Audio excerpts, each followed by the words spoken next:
Hello everyone, how are you? I hope you are all fine. Today we are going to learn a new lesson, Gulliver's Travels. Student, it is the name of sailor Gulliver. And what happened with traveling with a ship is the lesson. Okay students, so let's see what is Gulliver's Travel. Student, this lesson is an autobiography. Autobiography means when a person tells the story of his own life in his own words. It is called as autobiography. And I think many of you were traveled through the ship, and the experience when you travel through the ship is quite marvelous. It is a more enjoyable and thrilling experience. So let's see what happens with Gulliver when he sailed with the ship and where they land actually. Okay students, and what kind of tragedy happened with him during the travel or during the sailing. Okay students, let's see. I am going to start the lesson, Gulliver's Travel. On the 16th of June 1730, we discovered the land. Students, see, this story is about 2 or 3 centuries before 1730. See, our captain sent a dozen men with a vessel for water if any could be found. And their captain, when they travel or the sailing, when they sail through the ship, their captain sent dozen of men, means 12 men nearly, to get the vessel, sorry, to get the water from the vessel. Okay, if any could be found. Students, I think you know that uh, on the ship, if the water was finished, then they land or they park their ship at the site of docks. Okay students, or any kind of huge seashore, and then they took the water again and they started their journey once again. When we come to land, we saw no river or spring nor any inhabitants, means any kind of live organism. So we doesn't found there any kind of live organism, no river and or no spring is there. I went on to explore. We found everywhere. The country was barren and rocky. The country was just like a barren land, and many rocks are over there. I turned back to join the crew. Crew means that colleagues, the supporters, the other members on ship. Okay, that is mean a crew. So only to see them getting into the boat and rowing for a life to get to the ship. I repeat, I turn back means Gulliver turned back with other members to join the crew members, and only to see them getting into the boat and rowing for a life to get to the ship. And when he turned to join the crew members, he saw that other members were running and rowing very fast to getting the ship to saving their lives. And before I could reach them, I observed a huge creature walking after them in the sea as fast as he could. And why they are running very fast or rowing very fast? It is because the one of huge creature walking after them in the sea, and he was very fast as he could. So the water of the ocean reached only till his knees. And how huge he was! He was very huge that the water of the sea or ocean reached only till his knees. You can imagine students. However, the monster was unable to overtake the speeding boat, but he was unable to overtake the speeding boat of other crew members rather than Gulliver. So I turned back quickly and climbed up a steep hill with fields of barley on their side, the corn rising up to 40 feet. Look at that, student. Here, as Gulliver was remained on the seashore and other members returned to their ship, Gulliver tried to hide himself and climb up a steep hill. And he found that there are some fields of barley on other side, and the corn rising up to 40 feet. Imagine student, the corns are rising up to 40 feet. There was a fence to pass from one field to the another. Fence means the barricades made between the two fields. Okay, so there was a fence to pass from one field to the another. Then after, it was impossible for me to climb because every step was 6 feet high. It was impossible to climb for me. Gulliver said that it is really impossible because every step was 6 feet high. I was trying to find gap in the hedge when I discovered one of the inhabitants in the next field walking toward the fence. And then what happened? Gulliver was trying to find a gap in the hedge, in the field. Hedge means in the field. When he discovered the inhabitant, he saw another inhabitants, means that huge kind of creature in the next field, and he was walking towards the fence. He was of the same size as the creature chasing the boat, and he was the same size as he saw the one of creature who was chasing the boat. I was struck with utmost fear and astonishment and ran to hide myself. And then what? Gulliver was stuck. He was very afraid and scared. And in astonishment, he ran to hide himself. He called in a voice much louder than a trumpet. It sounded like thunder.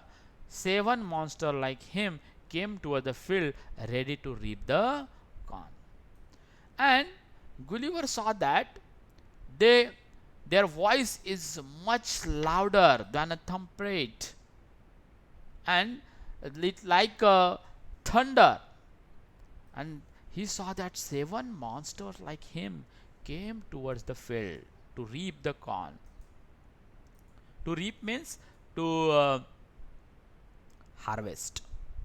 They carried a reaping hook, and they have all reaping hook. You can observe in this picture that reaping hook is there. Okay, then look at that next line. So they carried a reaping hook which was very big. When one of these reapers approached where I lay hidden, I screamed as loud as I could. When one of them creature approached the Gulliver, Gulliver screamed loudly, as loud as he could. The creature stopped reaping, picked me up between his thumb and forefingers. Look at like this. This picture show you how he hold in his hands. That creature took the Gulliver in between his thumb and forefingers like this. Look at that, how, and imagine that how big they were.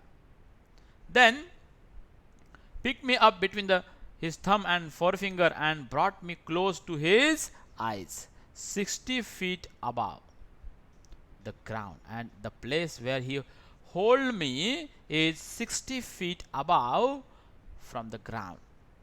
He looked at me with a curiosity and blew my hair aside to get a better view of my face, and then he put my hair aside to see my face. He called his friends and gently placed me on the ground. He called again. He called another huge creatures, means their other members, and he showed me to them. They all sat on the ground to take a good look at me. They all sat on the ground and they watched carefully to the Gulliver. I walk and see what happened next. I walk slowly backward and forward, pulled off my hat and made a low bow towards the farmers. And then what happened? Gulliver walks slowly backward and forward. Look at that picture, student, in between the lesson. Okay, students, look at that picture. Then we will start again, and let's see what happened. He pulled off his hands and made a low bow toward the farmers. I tried to speak to them loudly in several languages. And here Gulliver wanted to explain his um, identity, and therefore he tried to speak very loudly in a various languages, right? Then after each time I did so, the farmer who picked me up held his ear very close to me, but in vain. And then what happened? In every time Gulliver tried to explain his identity very loudly, but all in vain. There is a no use of it. It is because they may not be understood their language. Okay, students. Then let's see what happened. Then the farmer took me to his house. Then the farmer took the Gulliver in his house. And what happened? And placed me at some distance on the dining table, which was 30 feet high. Which was 30 feet high from the floor. Look at that. He placed him, means Gulliver, at some distance on the dining table, which was 30 feet high from the floor. And then after, see, dinner was brought for the farmer in a dish which was 10 feet in diameter. Then they brought dinner. Then they brought dinner which was actually 10 feet in diameter. The farmer's wife crumbled some bread and placed it before me. And the farmer's wife gave some bread, piece of breads to the Gulliver. In the middle of the dinner, I heard noise behind me. And during the dinner, Gulliver heard the noise. It was the purring of cat that was 10 times larger than ox. Can you imagine, students? The cat was just 10 times larger than ox. Oh my God. The farmer's wife was stroking him, and as he was disturbing, the farmer's wife stroking him. And then after, see, then entered the farmer's 1-year-old son in the arms of lady. And then who entered at the dining table? The farmer's son, only a year old. On seeing me, the child grabbed me. And what happened? That 1-year-old son grabbed the Gulliver from the table and put my head into his mouth. And he started like eating Gulliver. He thought that it is kind of a food. And therefore, how funny it is. I shouted so loudly that the baby dropped me. And then what happened? Then Gulliver shouted so loudly to save his life. And then only baby dropped the Gulliver down. I would have broken my neck if the mother had not held her apron under me. Here Gulliver trying to tell us that if the mother of boy hadn't held her apron under the falling Gulliver, its neck must be broken. Later she put me on her own bed. Look, later she put me on her own bed and covered me with a clean white handkerchief. Only their handkerchief is enough for Gulliver to cover him.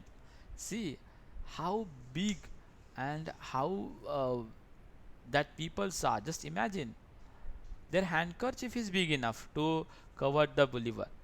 Then I slept dreaming of my home, my wife and my children. And then only Gulliver slept in a dreaming of his house, wife and children. So here our lesson is finished. I think you like it. It is adapted from Jonathan Swift's Gulliver's Travels.